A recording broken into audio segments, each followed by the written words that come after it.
Guangba, luminous, apokadrosis of starforge is a level 10 light attribute dragon type ritual pendulum effect monster. It has 3,500 attack and 2,500 defense, with pendulum scale of 0. The pendulum effect is you can only use the pendulum effect of this card's name once per turn.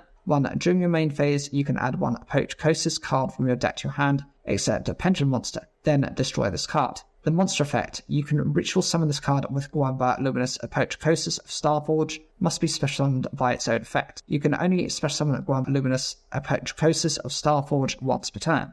If a monster on the field is destroyed by battle or card effect, while this card is in the etch deck, you can attribute one level 10 apokadrosis monster, and if you do, special summon this. This is treated as a ritual summon. Then you can destroy up to 2 cards you control, and if you do, place an equal number of apokadrosis continuous spells from your deck face up on your field. The attack on this card is okay for a level 10 monster. It has 3,500 attack points. It is a pendulum scale of 0, so it does let you pendulum summon into level 1 monsters, which is nice. It being a dragon ritual pendulum monster does make it quite unique. I don't think of any other combinations that meet these conditions. I think there is like a paladin card which was the Nirvana High Paladin, and that's the nearest kind of example I can give as to something somewhat similarly designed. The first ability, which is the pendulum one, lets you search for a apokadrosis card from the deck to hand. It doesn't matter which one, so long as it's in the archetype, it can be used, and this card then gets instantly destroyed. Pendulum monsters that are destroyed then go face up in the etch deck. Remember that, that's actually quite important. The monster effect lets you just special summon this card without having to use a dedicated ritual spell.